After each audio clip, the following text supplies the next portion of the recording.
Sang Sabda telah menjadi manusia dan tinggal di antara kita. Sahabat Sabda Hidup yang terkasih, jumpa kembali bersama saya, Frater Yoga, calon imam Keuskupan Agung Pontianak.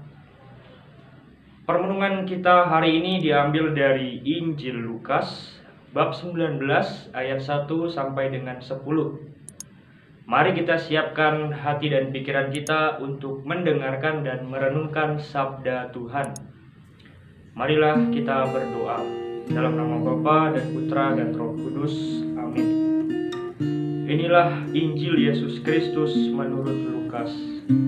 Dimuliakanlah Tuhan. Yesus memasuki kota Yeriko dan berjalan melintasi kota itu. Di situ ada seorang kepala pemungut cukai yang amat kaya, bernama Zakeus. Ia berusaha melihat orang apakah Yesus itu, tetapi tidak berhasil karena orang banyak dan ia berbadan pendek. Maka berlarilah ia mendahului orang banyak, lalu memanjat pohon ara untuk melihat Yesus yang akan lewat di situ. Ketika Yesus sampai ke tempat itu, ia melihat ke atas dan berkata, "Zakeus, segeralah turun. Hari ini aku mau menumpang di rumahmu." Zakeus segera turun dan menerima Yesus dengan sukacita. Tetapi semua orang yang melihat hal itu bersungut-sungut, katanya, "Ia menumpang di rumah orang berdosa."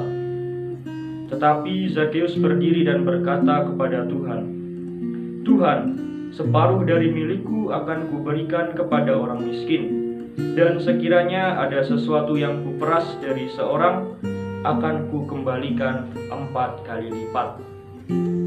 Kata Yesus kepadanya, "Hari ini terjadilah keselamatan atas rumah ini, karena orang ini pun anak Abraham. Anak manusia memang datang untuk mencari dan menyelamatkan yang hilang." Demikianlah Injil Tuhan. Terpujilah Kristus. Anak manusia memang datang untuk mencari dan menyelamatkan yang hilang. Para sahabat Sabda Hidup yang terkasih, salam sehat dan sukacita untuk kita semua. Bacaan Injil yang baru saja kita dengarkan pada hari ini mengisahkan tentang seorang tokoh yang bernama Zakeus. Ia adalah seorang kepala pemungut cukai. Dikisahkan bahwa Yesus pada waktu itu sedang berjalan di kota Yeriko. Kemudian Zakeus merasa penasaran seperti apakah Yesus itu. Kemudian dengan segenap usaha yang ia lakukan, kendati pun ia berbadan pendek, ia dengan sekuat tenaga berusaha supaya ia bisa melihat Yesus. Dan untuk dapat melihat Yesus, ia harus berlari di antara kerumunan orang banyak dan memanjat pohon ara. Berlari dan memanjat lalu melihat Yesus. Ini merupakan sebuah analogi dari kehidupan iman kita, bahwa untuk dapat berjumpa dengan Tuhan, kita harus mau berusaha, bahkan harus rela berlari-lari hingga memanjat. Tetapi kita tidak perlu untuk berlari dan memanjat pohon, melainkan kita cukup untuk berusaha berbuat baik kepada sesama, menjalankan kehidupan rohani kita. Kemudian ketika kita telah melakukan hal itu, maka Yesus pun akan melihat usaha kita. Dalam bacaan Injil dikisahkan bahwa Yesus mengetahui bahwa Lazarus manjat di atas pohon ara. Nah, usaha pasti akan membuahkan hasil. Atau ada peribahasa yang sering kita dengar bahwa tiada hasil yang mengkhianati usaha. Demikian pula yang dilakukan Zakeus, dan ini dapat kita terapkan dalam kehidupan kita sehari-hari, bahwa Tuhan tidak pernah lupa akan segala usaha dan daya kita supaya kita tetap berada di jalannya. Kemudian hal menarik lainnya ialah bahwa ketika Tuhan Yesus meminta untuk singgah di rumah Zakheus, Zakheus dengan segala kerendahan hati dan kesadaran berkata, "Tuhan, separuh dari milikku akan kuberikan kepada orang miskin, dan sekiranya ada sesuatu yang kuperas dari seseorang, akan kukembalikan 4 kali lipat." Ini merupakan sebuah kesadaran akan sebuah keberdosaan yang pernah dilakukan oleh Zakheus, si kepala pemungut cukai ini.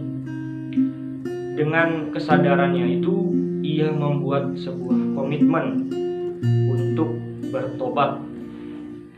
Nah, ini merupakan hal yang patut kita pelajari dari seorang Zakheus. Karena untuk bertobat, maka kita harus memiliki komitmen. Karena pertobatan itu bagaimanapun juga merupakan sebuah proses yang berkelanjutan, tidak berhenti pada satu titik, melainkan terus-menerus kita lakukan hingga akhir kehidupan kita. Maka untuk dapat tetap setia dan mampu untuk menjalankan pertobatan itu, maka kita harus memiliki komitmen. Komitmen Lazarus jelas di sini bahwa ia akan mengembalikan 4 kali lipat dari apa yang pernah ia peras dari orang yang ia punguti cukai atau pajak itu.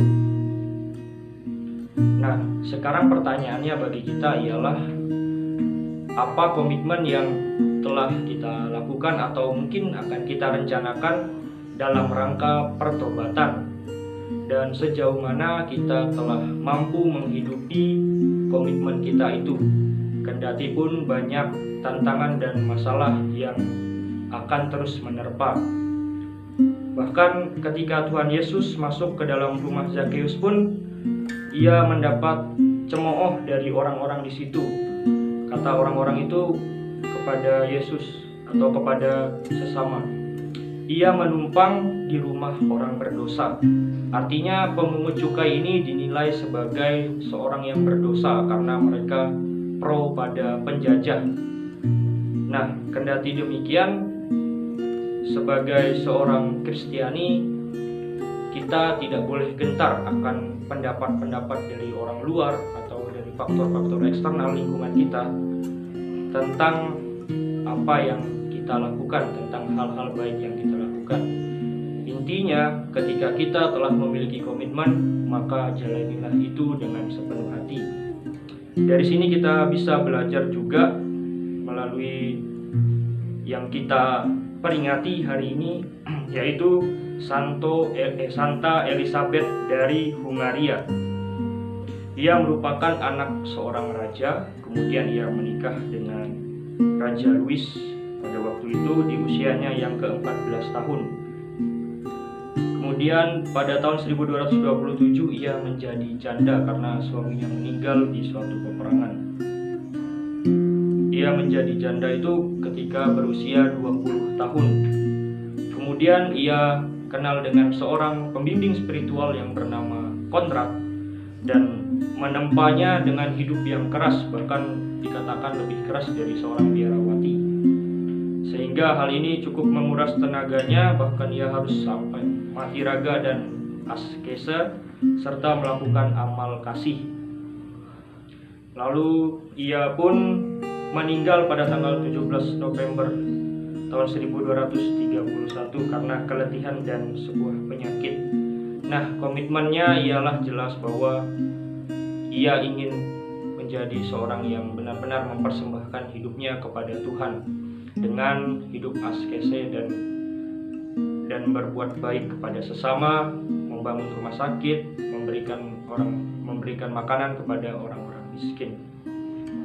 Maka sekarang yang patut kita refleksikan ialah bagaimana tentang komitmen kita dalam menjalankan kehidupan ini, terutama tentang pertobatan. Semoga Allah yang Maha Kuasa mengasihi kita, mengampuni dosa kita, dan menghantar kita ke hidup yang kekal. Amin. Dalam nama Bapa dan Putra dan Roh Kudus.